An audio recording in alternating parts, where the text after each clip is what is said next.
जनाब अपने दुख के सागर से बाहर निकल कर आ गए हैं एक नया व्लॉग लेकर। जनाब ने थंबनेल लगाया है अपना और मैडम का, और मैडम अपने खास किरदार में दिखाई दे रही हैं। बाल बिखरे हुए हैं, कुछ नाक में, गले में या फिर कानों में कुछ नहीं पहना हुआ। मतलब आप समझ लीजिए कि जब बीमार की हालत होती है, जिस तरह से बीमार की हालत होती है, वही कंडीशन में मैडम जो सामने आई है और साथ में जनाब का फोटो लगा हुआ है। और टाइटल टाइटल तो देखिए, टाइटल है नीड योर हेल्प। ना ना, ये वो वाली हेल्प नहीं है जो आप समझ रहे हैं, जैसा कि इन्होंने थंबनेल लगाया हुआ है। कंफ्यूज मत होइए, जो थंबनेल लगाया हुआ है उससे इशारा होता है कि मैडम के संबंध में हेल्प चाहिए, यानी आपकी दुआओं की दरकार है, आप दुआ कीजिए।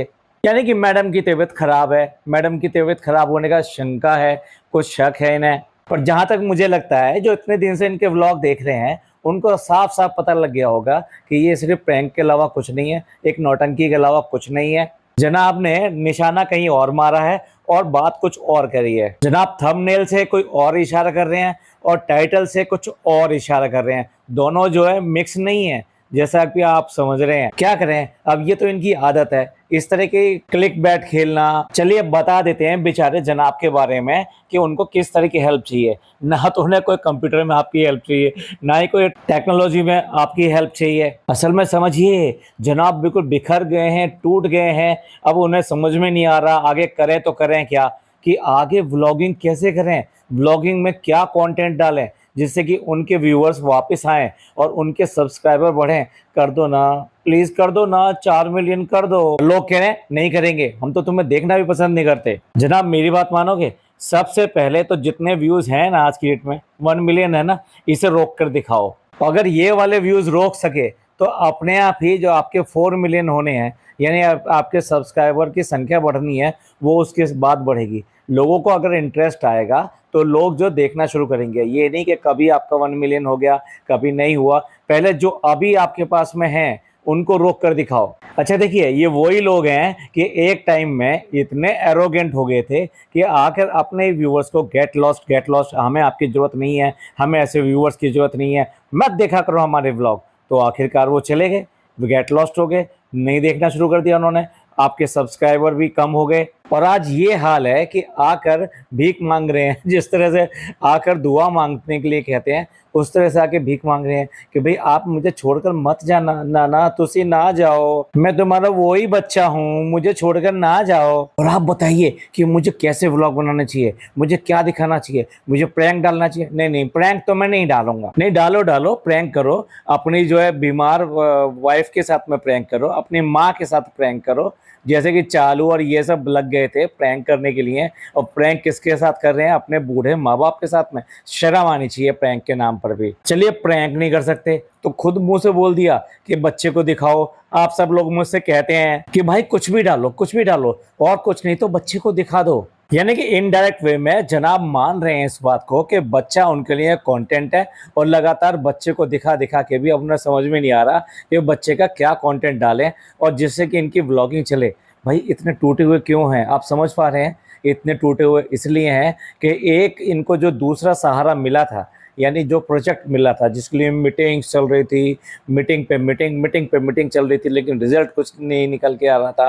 तो पता चला कि एक इनको सीरियल मिला है, लेकिन अब पता चला है कि उस सीरियल से भी ये निकाल दिए गए हैं, इनको रिप्लेस कर दिया गया है। यानी कि आने से पहले, पतंग चढ़ने से पहले, पतंग उड़ने से पहले पतंग कट के नीचे गिर चुकी है। और हो सकता है अब तक आपको भी न्यूज़ मिल गई हो कि इनको किसने रिप्लेस किया है। यस, विवेक दहिया ने रिप्लेस किया है। वही विवेक दहिया, वही प्रियंका त्रिपाठी जो लगातार हम्बल भी बने रहते हैं, प्रोग्राम्स भी करते रहते हैं, लोगों से मिलते जुलते भी रहते हैं, हमेशा कुछ ना कुछ कोशिश करते रहते हैं। और अभी अभी दिव्यंका ने अपना व्लॉगिंग चैनल भी खोला है। देखो भाई, इतना एरोगेंट नहीं होना चाहिए। अगर आपको थोड़ी बहुत भी सफलता मिली है तो आप इतने एरोगेंट होंगे, करोगे क्या? आप जिन लोगों के साथ में उठ बैठते हो, जिनके साथ में बड़े हुए हो, उनको आप इस तरह से आंखें कैसे दिखा सकते हो? जनाब और मैडम, इन लोगों ने अपने जितने भी साथ साथ काम करने वाले थे, सबको एक एक करके आंखें दिखा दी। और मैडम ने तो उसमें हद ही कर दी। बहन का रोल जो निभा रही थी, यानी असल में जो बहन बन रही थी, उसको धक्का दे दिया। जो भाई बन रहा था उसको धक्का दे दिया। जो माँ बन रही थी उसको धक्का दे दिया। मैडम ने तो किसी भी रिश्ते को, अरे जब इन्होंने अपनी असली ज़िंदगी में रिश्ते को नहीं रखा तो फिर अब इन बनावटी रिश्तों को क्या ही करेंगे। उसके बाद में इन्हें व्लॉगिंग का सहारा मिला। अब व्लॉगिंग में भी हालत ये हो गई है कि व्लॉगिंग चलेगी नहीं चलेगी, तो जनाब बिल्कुल टूट चुके हैं। जो एक सहारा मिला था कि अब उनका प्रोग्राम आएगा, और उन्होंने बाल वाल पता नहीं क्या क्या ये सब करवाया, जिम जाना शुरू कर दिया। भाई जिम तो देखा जाए हर एक किसी की ज़रूरत होती है। मैं ये नहीं कहता कि फ़िल्म इंडस्ट्री के लोगों को ही जिम करना चाहिए, एक आम लोगों को भी जिम करना चाहिए। लेकिन जनाब जिम को ऐसे यूज़ करते हैं कि जैसे कोई सीरियल मिलने वाला हो तो जिम कर लिया, अब सीरियल नहीं मिल रहा तो अब दुख हो गए, अब घर में बैठेंगे, अब सोफ़ा तोड़ेंगे। तो मुझे कुछ समझ में नहीं आता कि मैं क्या डालूँ, तो मुझे समझ में नहीं आ रहा। आप बताइए, प्लीज़ आप बताइए कि मैं क्या डालूं। अभी आप मुझे सजेस्ट कीजिए कोई फ़नी वीडियो टाइप। मैं ज़बरदस्ती बना के ना आपको बोर नहीं करना चाहता। मैं सबका कंटेंट बटोर लेता हूं, अपनी बहन का भी बटोर लेता हूं। अभी देखिए अभी मैंने बहन के कंटेंट को पोल खोल दी कि अम्मा को मैंने दिखा दिया, उसके व्लॉग आने से पहले दिखा दिया कि अम्मा यहाँ पर आ गई हैं। अब आपके लिए कोई सरप्राइज़ नहीं है, मैं अपनी बीवी का कोई कंटेंट नहीं छोड़ता, मैं अपनी बीवी की कोई बीमारी भी नहीं छोड़ता। लेकिन अब मैं करूं क्या, अब मैं क्या दिखाऊं। मैं बोर नहीं करना चाहता आपको, लेकिन फिर भी मुझे व्लॉग बनाना है, मुझे ज़रूर व्लॉग बनाना है, क्योंकि अब मैं सब जगह से फेल हो चुका हूं। तो अब मैं कैसे करूं, मैं क्या करूंगा, मुझे व्लॉग बनाना है। तो आप सजेस्ट कीजिए प्लीज़, मैं क्या डालूं। देखिए ना, मैंने किचन में भी घुसकर देख लिया, मैंने खाना भी बनाकर देख लिया, मैंने क्या क्या काम किया। मैंने इसके लिए आप सबका भी ध्यान रखा, मैंने वो हर बात करी कि जो आपको पसंद हो और किसी दूसरे को नाराज ना करे। यहाँ तक कि मैंने पापी पेट का सवाल कह के लोगों को चुप कर दिया। मैं क्या करूँ, मैं तो एक्टर हूँ, मैं इसलिए जो अपनी देशभक्ति की वजह से ऐसा नहीं करता हूँ, मैं पापी पेट का सवाल की वजह से ऐसा करता हूँ। आप बुरा मत मानो, आप मुझे छोड़ के ना जाओ, तुसी ना जाओ। यार कितना करेगा कितना करेगा, इसी वजह से गिरा पड़ा है ये। हालांकि इसकी बहन भी क्रिंज कंटेंट लेकर आती है, लेकिन हर जगह मुंह मारती फिरती है, कहीं से भी किसी को ले आती है और अपने पास में इतना कंटेंट इकट्ठा करके रखती है कि पूरे टब्बर को इकट्ठा करके रखती है। एक ही कमरे में घुसेड़ लेगी सबको, और उसके बाद में व्लॉगिंग बनाएगी। कहीं बाहर जाना होगा तब भी एक कमरे में रखेगी। वो किसी भी तरीके से सारे लोगों को लाइव रख के उनसे कंटेंट निकालती है। जिस आदमी ने अपने घर का ख्याल नहीं किया, और इसका पूरा भरा पूरा घर था, ये दोनों बच्चे ये ही लेकर आए थे, ये दोनों बच्चे थे, माँ थी इनकी और साथ साथ बाप है इनका, और उसके अलावा 2-3 नौकर और ये सब इनके घर में है। अब सोचिए इनके घर में कितना कंटेंट होना चाहिए। अगर ये सबका कुछ ना कुछ कंटेंट दिखाएं तो इनका कितना अच्छा व्लॉग बनता। खास तौर से ईद के आसपास के व्लॉग देखिए, जब चालू चली गई थी तो इन्होंने कितना बैलेंस कंटेंट दिया था। पिज़्ज़ा को भी पूरा कंटेंट दिया था, बाकी सबको भी पूरा कंटेंट दिया था, और मैडम का एक और रूप निकल के आ रहा था कि किस तरीके से वो अपनी एक लड़की का ध्यान रख रही हैं। तो हमने भी उसकी बहुत तारीफ़ की थी कि वो व्लॉग एटलीस्ट उन्होंने स्क्रिप्टेड था लेकिन अच्छा बनाया, कम से कम पूरी फैमिली तो दिखाई दी। अम्मी से भी कंटेंट निकालने की कोशिश करी, तो एक तरह से पूरी कंप्लीट फैमिली दिखाई देती है। अरे यार तुम दोनों क्या ही कर लोगे, अपनी फैमिली को बिल्कुल अलग करके तो साफ दिखाई देगा ना कि अपनी फैमिली की तो बिल्कुल कदर करते नहीं हो। तो कहाँ से आपके ब्लॉग में कंटेंट आ जाएगा और नयापन कहाँ से आएगा। कोई रिश्तेदार, कोई मिलने वाला, कोई तुम्हारे घर पे आता नहीं, तुम किसी के घर पे जाते नहीं। ले दे के 8-10 कंटेंट रह गए हैं कि जब बर्थडे आएगा, एनिवर्सरी आएगी किसी का भी, तो केक काट लेंगे, बाहर खाने के लिए चले जाएंगे, मॉल चले जाएंगे कुछ खरीदारी करने के लिए। इसके अलावा कोई कंटेंट रहा नहीं है। और अब तो ये भी खतरा हो गया कि मैडम की बीमारी भी खत्म होगी। अब क्या करे बेचारा। अब देखिए बीमारी के नाम का ही कंटेंट ये इस दोबारा इस वाले व्लॉग में खा रहा है। अब देखिए उसकी बीमारी ठीक हो चुकी है। अब उसको डू एंड डोंट्स के लिए लास्ट टाइम उसको जाना था अपने डॉक्टर के पास में कि उसको किस तरीके से आगे की प्रिकॉशन रखनी है और आगे ट्रीटमेंट कैसा चलेगा। नथिंग इज़ वरीड, मतलब कोई भी ऐसी बात ही नहीं थी जिसकी वजह से ये कहा जाए कि कुछ सीरियसनेस है या आगे चल के कुछ गड़बड़ हो सकती है कि नहीं। उसको लाइव रखने के लिए अब हम सेकंड डॉक्टर से ओपिनियन लेंगे, अब थर्ड डॉक्टर से ओपिनियन लेंगे। अरे जब सब कुछ ठीक हो चुका है, जब सेकंड और थर्ड ओपिनियन के लिए जा रहे हो, इससे पहले जब सीरियसनेस थी तब तुम्हारी सेकंड ओपिनियन और थर्ड ओपिनियन कहाँ थी। अभी जो कहने बैठ रहे हो ना कि तब भी हमने ऐसा लिया था, हमें तो कहीं दिखाई नहीं दिया। किसी व्लॉग में आपने दिखाया होगा किसी और जगह जाकर इन्होंने सेकंड और थर्ड ओपिनियन ली, कोई नहीं ली। और अगर सेकंड और थर्ड ओपिनियन के लिए भी जाते हैं तो उसके लिए पूरा का पूरा व्लॉग कौन बनाता है भाई। ये कह रहे हैं हम जानना चाहते हैं कि आखिर ये दोबारा ये क्यों हुआ और कैसे हुआ। भैया ये तो सब क्वेश्चन तुम्हारे खुद पता होना चाहिए। आपने क्या क्या ऐसी चीजें थी जो डू करनी चाहिए थी, वो आपने डोंट में बदल दी। यानी कि जो जो आपके लिए करने के लिए बोला गया था वो आपने नहीं किया, जो जो प्रिकॉशन लेने के लिए बोला गया था वो प्रिकॉशन आपने नहीं ली। ऐसा क्या क्या किया जो कि आपको नहीं करना चाहिए था? आपको अपने आप जवाब मिल जाएगा कि हमने जब इसका पूरा का पूरा कोर्स या कि ये पूरी प्रिकॉशंस नहीं ली तो कहाँ से बीमारी ठीक हो जाएगी। अब उसके बाद में सेकंड ओपिनियन पे चले जाओ, थर्ड ओपिनियन पे चले जाओ। डॉक्टर की तुम मानोगे नहीं, किचन को तुमने मजाक बना के रख दिया। जाना है, नहीं जाना है, मैं नहीं जाने दूंगा, नहीं मैं जाऊंगी, मैं जरूर जाऊंगी, पूरा मजाक बना के रख दिया। खाने पीने का तुम्हें होश नहीं है कि कितना तेल खाना है। और वो भी तो बताइए, लीवर वाली प्रॉब्लम के लिए कौन तेल और इतने मिर्च मसाले कौन खाता है? किस डॉक्टर ने ये सारी चीज़ें रिकमेंड करी? अब क्या ये भी ये कहना चाहते हैं कि डॉक्टर ने हमें कहा था कि मैदा हमें सूट करता है, आटा सूट नहीं करता, इसी तरह इनको तेल सूट करता है और मिर्च मसाले सूट करते हैं इनको? बताइए, झूठ की, ड्रामे की हद होती है। मेरे ख्याल से अगर ये सीरियसली होकर अपनी गलतियों को एक्सेप्ट करते तो लोग इनको ईमानदार समझते कि ठीक है अभी गलती हुई है, और अपने आप को एक्सेप्ट कर रहे हैं कि हाँ हाँ हमें ये सब चीज़ें नहीं करनी चाहिए थी। और जो देखते हैं और वो अगर कोई ऐसी गलती ना करें उनके लिए भी अच्छा रहता। भाई ये जो तुम आके लेक्चर देने बैठ जाते हैं ना, हम ऐसे हैं, हम वैसे हैं, उससे अच्छा ये दिखा दिया होता कि हम जैसे भी थे वहाँ गलत चल रहे थे और हमने गलती करी, इसलिए हमारे को दोबारा से ये अटैक हुआ। और इसी तरीके से आप लोगों को कम से कम हम विनती करते हैं, आपसे रिक्वेस्ट करते हैं, कुछ भी आप ऐसा मत काम कीजिएगा जो डॉक्टर्स की एडवाइस के अगेंस्ट हो। इनफैक्ट है क्या कि गलती स्वीकार करना वो तो इनके ब्लड में है ही नहीं। अब देखिए, बिल्कुल स्क्रिप्टेड तरीके से मैडम जो है व्लॉग के अंदर आती हैं। मैडम के बाल बिखरे हुए रहेंगे, मैडम का रूप ऐसा ही रहेगा, कपड़े भी ऐसे ही रहेंगे, ऐसे लगेगा जैसे अभी सो के उठ कर आए हों। मतलब अपने आप को बीमार दिखाने के लिए तभी इस तरह से किया जाता है। अब और ड्रामा देख लीजिए, बच्चे को नर्सरी में ये दाखिल नहीं कराना चाहते, एडमिशन नहीं कराना चाहते, जबकि उसकी एज ऐसी हो गई है कि वो नर्सरी में जा सकता है। पहले उसकी बुक्स लेकर आए हैं, पहले खुद पढ़ाएंगे, ये मम्मी और पापा ये उसको यहाँ पढ़ाएंगे। इस बाप को कहीं होश नहीं रहता अपने बच्चे का कि वो कहाँ है कहाँ नहीं है।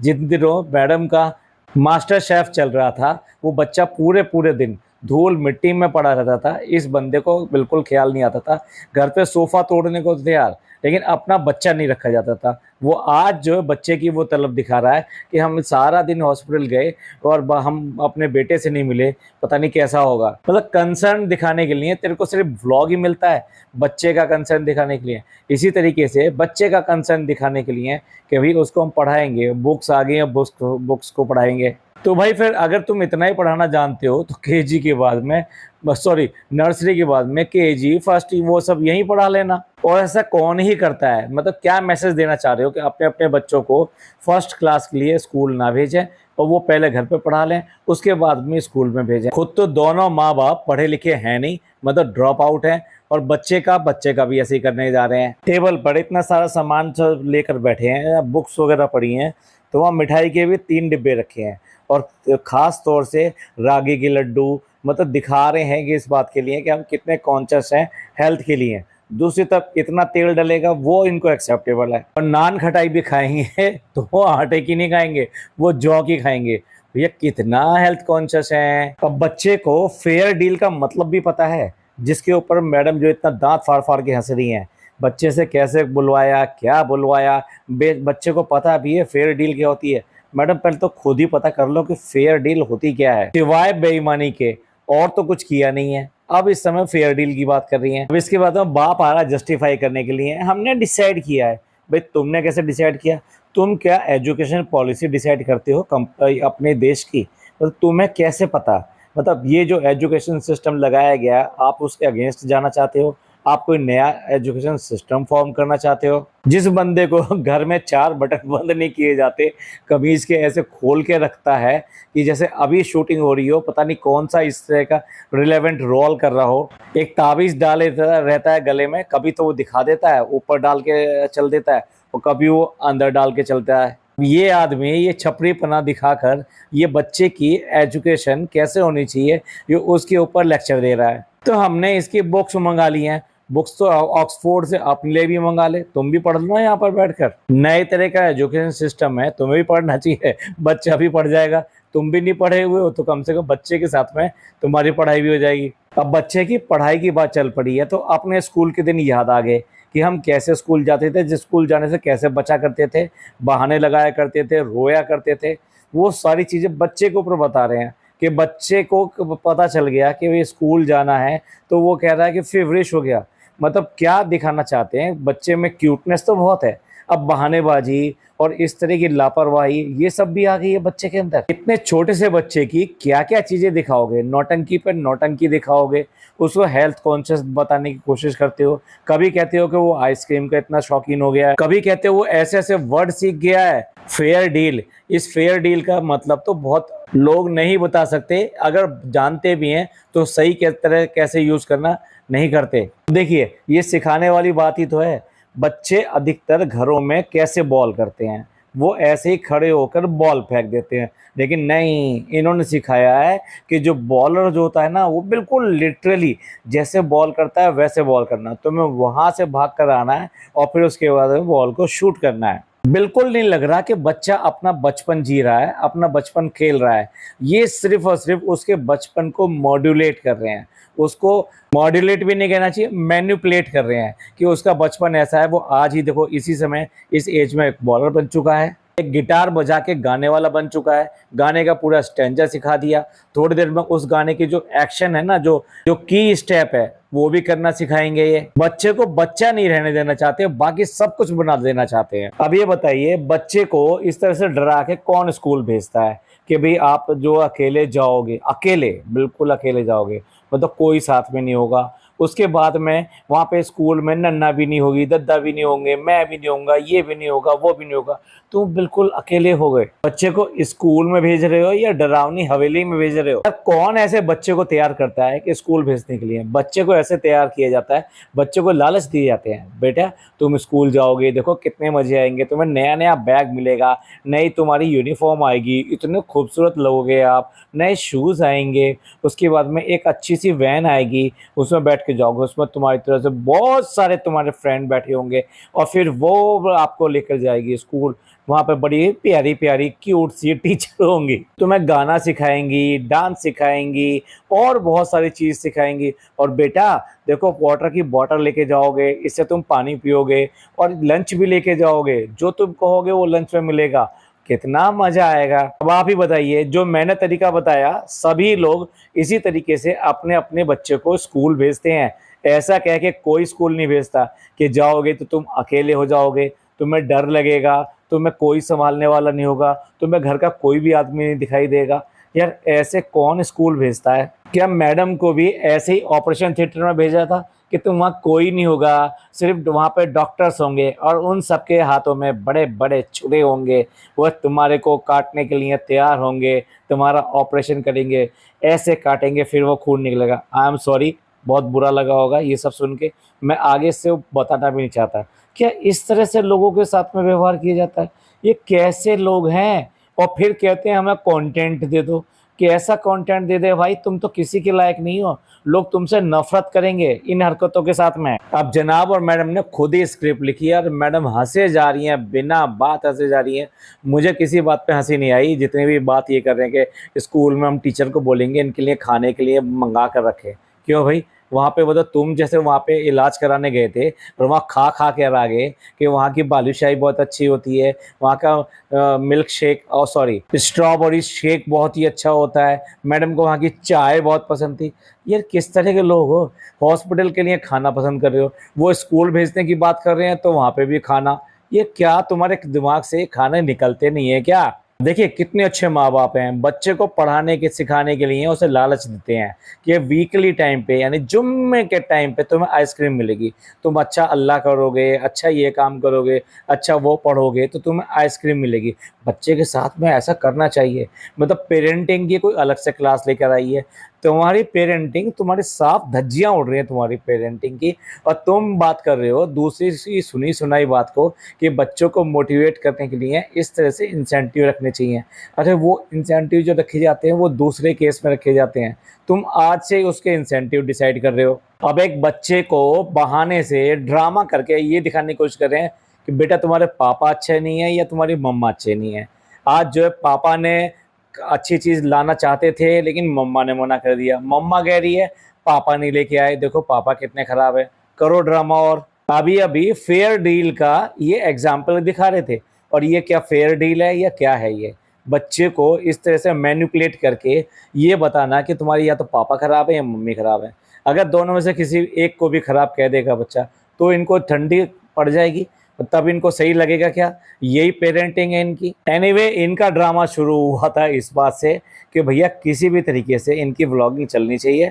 अब व्लॉगिंग से बिल्कुल डर लगने लगा है इन्हें। अब इन्हें लगता है कि कहीं ऐसा ना हो जितना भी हाथ में है वो भी नीचे गिरता चला जाए, क्योंकि आज की डेट में ये जो भी करना चाह रहे हैं वो इनको सफल हो नहीं रहा है। ये इन्होंने जो कोशिश की थी, एक सीरियल मिल जाता है तो हम उसमें काम कर लेंगे, आगे हमारी पतंग उड़ जाएगी, लेकिन जैसे मैंने कहा पतंग कट के नीचे गिर चुकी। तो बेचारे फिर दोबारा से मजबूर हैं कि व्लॉगिंग पे आएँ, और बीमारी को भी कितना खींचेंगे। इन्हें पता है अब इससे ज़्यादा नहीं खींच पाएंगे, इसीलिए मिन्नतें कर रहे हैं और आपको बता रहे हैं कि भैया कुछ बता दो, क्या अच्छा लगता है हम वही बनाएंगे। चलिए हम भी एंड करते हैं यहाँ पॉडकास्ट का। आप बताइएगा कि आपको इनकी ड्रामेबाजी और इनका डर कैसा लगा। साथ में वाकई में ये बच्चों की अच्छी पेरेंटिंग कर रहे हैं या पेरेंटिंग के नाम पे सिर्फ और सिर्फ दिखावा कर रहे हैं? अपने कमेंट करके ज़रूर बताइएगा। आपको ये पॉडकास्ट अच्छा लगा हो तो प्लीज़ लाइक कीजिए, सब्सक्राइब कीजिए, शेयर कीजिए। थैंक यू, धन्यवाद, शुक्रिया।